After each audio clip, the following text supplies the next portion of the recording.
People say fear comes from what you see. They are wrong. Fear comes from what you feel when nothing is there. My name is Daniel. I am not a brave man. I have never been. That's why what happened to me still doesn't make sense. It started with a house, not a haunted house. Not at first. Just an old house at the edge of a small town where nobody wanted to live anymore. After my father died, I had no choice. I couldn't afford rent in the city, and this house was the only thing he left behind. Everyone told me the same thing. Sell it. Don't stay there. That place is wrong. But no one ever explained why. I arrived just before sunset.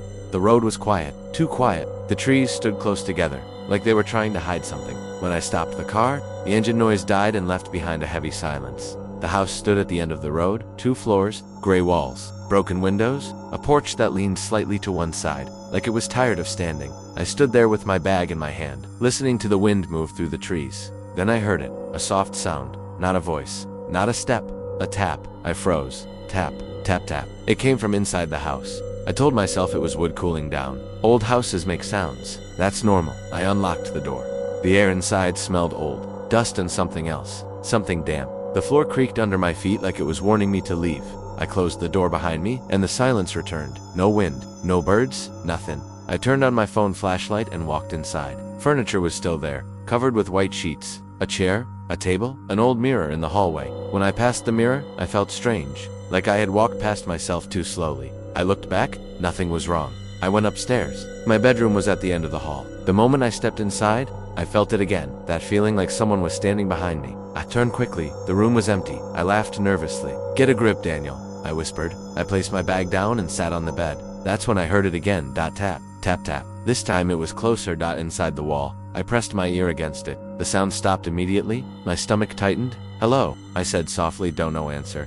That night, I slept with the lights on. I woke up at 3:12 a.m. I don't know why. No noise, no dream. Just sudden awareness, like someone had touched me. The room was dark. The light was off. I was sure I left it on. Then I heard breathing, not mine. Slow, careful, coming from the corner of the room. I couldn't move. My heart was beating so hard it hurt. My eyes slowly adjusted to the darkness. And then I saw it. A shadow, standing where the chair should be. Too tall, too still. I closed my eyes. When I opened them again, the shadow was gone. The chair was back. Normal. The silence came back like nothing had happened. I didn't sleep again that night. In the morning, I found something strange. The mirror in the hallway had a handprint on it, from the inside. I tried to ignore the house. That was my biggest mistake. The second night was worse. The tapping started again, but now it moved. From the walls, to the floor, to the ceiling. Always slow, always patient. I recorded it on my phone. When I played it back, there was nothing, just silence.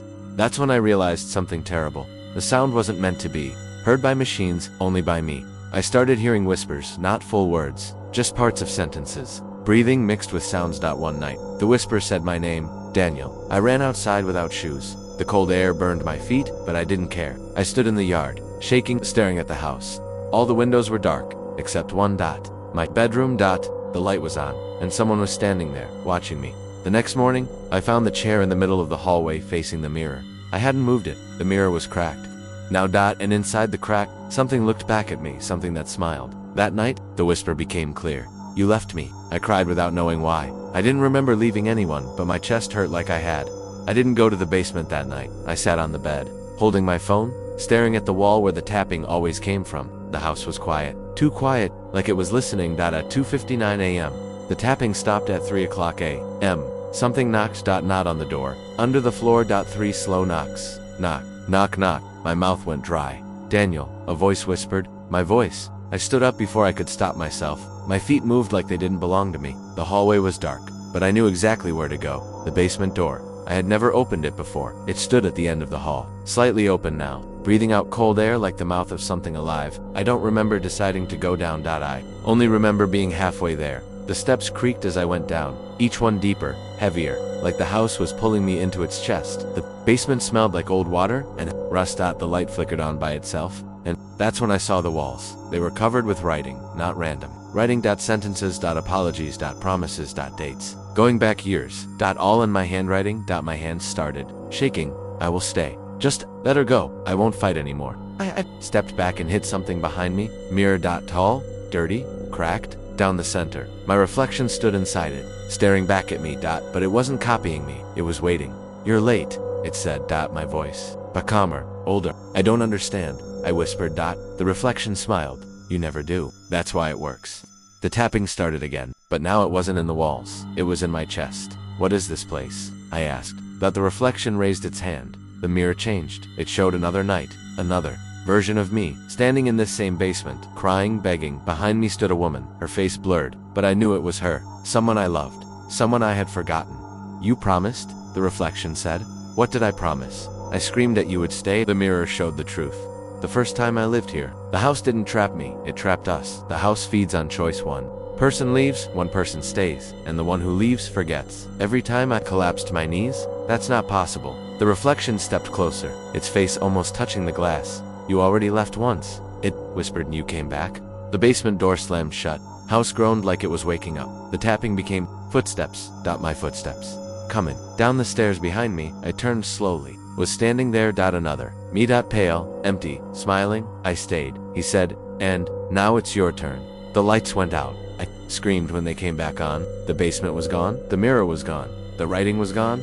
I was standing in the hallway. Morning light filled the house. Birds were singing. The house felt normal for the first time. I ran outside, laughing, crying, gasping for air. I was free. I drove away without looking back.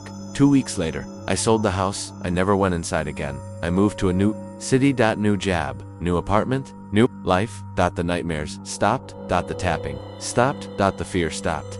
I thought I won. Until one night, I woke up at 3:12 a.m. My bedroom was dark. My light was off. I was sure I left it on. From the corner of the room, I heard breathing. Slow, careful. Then the tapping started. Tap, tap, tap. Inside the wall. My phone. Vibrated. A message from a number I didn't know. It was a picture. A basement. My basement. The walls were covered in writing. Fresh writing. One sentence. Thank you for coming back. The final message came a second later. You left the door open. The tapping moved closer. Not in the walls. Behind me. I didn't turn around because I already knew. Some houses don't trap people. They wait, and I had just brought it a new home.